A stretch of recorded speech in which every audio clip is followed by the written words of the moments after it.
Hello friends, welcome back to my channel Andy's Cook Kitchen. இன்னைக்கு நம்ம ரெஸ்டாரண்ட்ல பண்ற மாதிரியான தந்தூரி சிக்கன் வீட்லயே எப்படி ரொம்ப டேஸ்டியா ஈஸியா பண்ணலாம் அப்படிங்கறது தான் இந்த வீடியோல நம்ம பார்க்க போறோம். யூசுவலி தந்தூரி சிக்கன் வந்து ரெஸ்டாரண்ட்லலாம் நம்ம சாப்பிடும்போது என்ன மாதிரியான சிக்கன் யூஸ் பண்றாங்கன்னு தெரியாது, என்ன மாதிரியான மசாலாஸ் அங்க யூஸ் பண்றாங்கன்னு தெரியாது. முடிஞ்ச அளவுக்கு இந்த மாதிரியான ரெசிபீஸை வீட்ல நம்ம செஞ்சு சாப்பிடுறது ரொம்பவே சேஃப். ஸோ இந்த தந்தூரி சிக்கன் ரெஸ்டாரண்ட்க்கு ஈக்குவல் டேஸ்ட்ல எப்படி நம்ம வீட்லயே பண்ணலாம் அப்படிங்கறது நம்மளோட வீடியோல பார்த்துடலாம் வாங்க.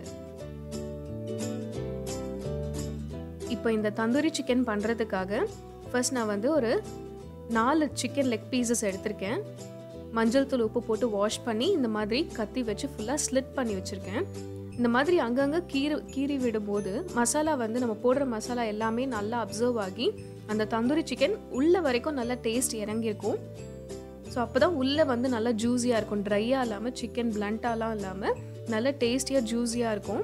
ஸோ இந்த மாதிரி ஃபுல்லாக அங்கங்கே வந்து கத்தி வச்சு நல்லா கீறி விட்டுடலாம். இப்போ மசாலா ரெடி பண்ணுறதுக்காக ஒரு மிக்சிங் பவுல் எடுத்துக்கிறேன்.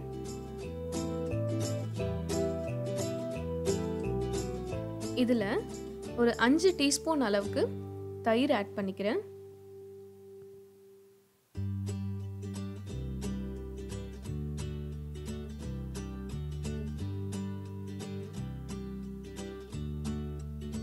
ஒரு டீஸ்பூன் அளவுக்கு Kashmiri red chilli powder add பண்ணிக்கிறேன். இது நல்ல கலர் கொடுக்கும்.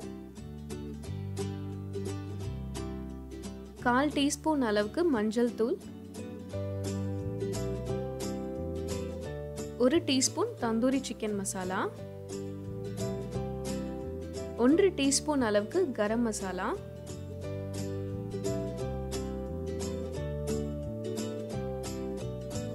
1 டீஸ்பூன் மிளகுத்தூள், 1 டீஸ்பூன் அளவுக்கு வெறும் மிளகாத்தூள்,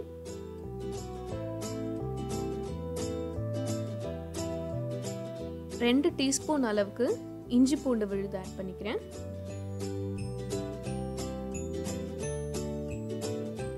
தேவையான அளவுக்கு உப்பு சேர்த்து இதை நல்லா மிக்ஸ் பண்ணி விட்டுறலாம்.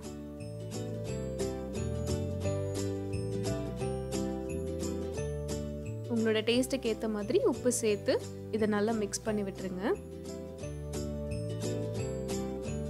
இதில் 1 டீஸ்பூன் அளவுக்கு சிக்கன் 65 மசாலா ஆட் பண்ணிக்கிறேன். இது கொஞ்சம் டேஸ்ட் நல்லா என்ஹான்ஸ் பண்ணும். இது வேண்டாம் அப்படின்னா அவாய்ட் பண்ணிக்கோங்க. அடுத்தது ஃபுட் கலர் கொஞ்சமாக ஆட் பண்ணிக்கிறேன். அதுவும் ஆப்ஷனல் தான், வேண்டாம் அப்படின்னா அதை வந்து ஸ்கிப் பண்ணிடுங்க. ஃபுட் கலர் வந்து அந்தளவுக்கு நம்மளுக்கு உடம்புக்கு நல்லது கிடையாது. என்றைக்காவது ஒரு நாள் செய்யும்போது ஓகே அதை ஆட் பண்ணிக்கலாம். இப்போ நல்லா மிக்ஸ் பண்ணிவிட்டு ஒரு பாதி லெமன் வந்து ஸ்குவீஸ் பண்ணிக்கிறேன். லெமன் ஜூஸ் ஆட் பண்ணிக்கலாம். விதை எடுத்துகிட்டு ஆட் பண்ணிக்கோங்க. இது நல்லா கலந்து விட்டுட்டு இப்போது நம்ம வாஷ் பண்ணியிருக்க இந்த சிக்கன் பீசஸில் வந்து இது எல்லாத்தையும் நல்லா கோட் பண்ணி விட்டுடலாம். ஸோ நம்ம கீறி விட்டுருக்க இடத்துல எல்லாத்துலேயும் உள்ளே நல்லா மசாலா அப்சர்வ் ஆகிறதுக்காக நல்லா கொஞ்சம் டைம் எடுத்து இதை பொறுமையாக அப்ளை பண்ணி விடுங்க.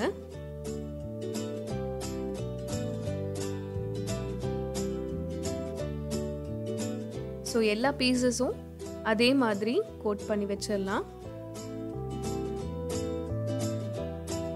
மசாலா இந்த மாதிரி பண்ணும்போது தான் மேலே மட்டும் இல்லாமல் உள்ளேயும் நல்லா நம்மளுக்கு வந்து லாஸ்ட் கடிக்கிற வரைக்கும் நம்மளுக்கு வந்து அந்த மசாலா கடைசி வரைக்கும் இருக்கணும்.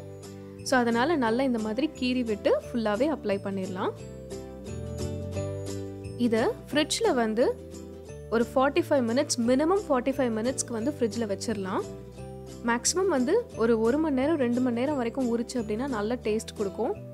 ஸோ இப்போ 30 மினிட்ஸ்க்கு 45 மினிட்ஸ் கழித்து இப்போ ஒரு பேனில் கொஞ்சமாக ஆயில் எடுத்திருக்கேன். இதில் இந்த சிக்கன் பீசஸ் எல்லாத்தையும் போட்டுடலாம். ரொம்ப ஹை ஃப்ளேமில் குக் பண்ணோம் அப்படின்னா மேலே மட்டும்தான் குக் ஆகும், உள்ளே குக் ஆகாமல் அப்படியே இருக்கும் பச்சையாக. ஸோ நல்ல லோ டு மீடியம் ஃப்ளேமில் ஒரு 30 to 35 மினிட்ஸ் இது நல்லா குக் ஆகிடுச்சு அப்படின்னா ஒரு 95% நல்லா வந்து குக் ஆகிடும்.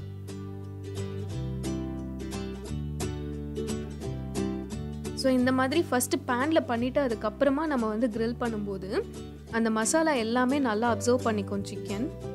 டிரெக்டாக எடுத்து ஃப்ளேமில் வைக்கும்போது மசாலா எல்லாமே மெல்ட் ஆகி கீழே விழுறதுக்கு சான்சஸ் இருக்குது. ஸோ நல்லா திருப்பி போட்டு எல்லா சைடும் நல்லா மசாலா அப்சர்வ் ஆகி குக் ஆகணும். அதுக்காக திருப்பி விட்டுட்டே இருங்க அப்பப்போ.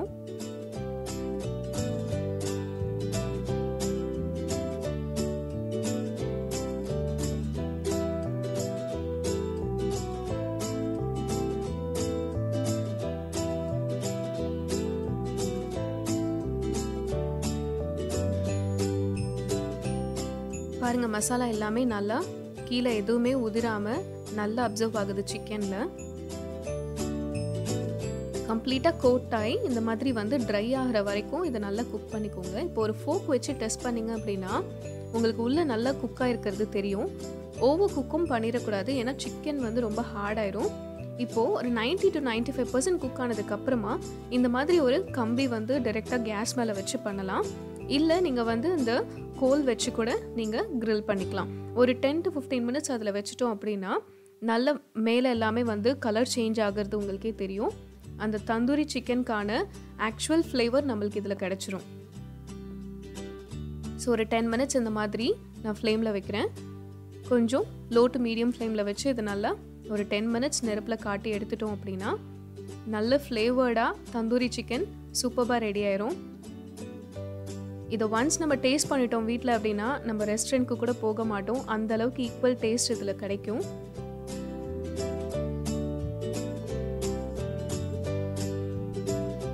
ஸோ எல்லா சைட்ஸும் நல்லா ஈவனாக குக் ஆகிறதுக்காக திருப்பி விட்டுருங்க.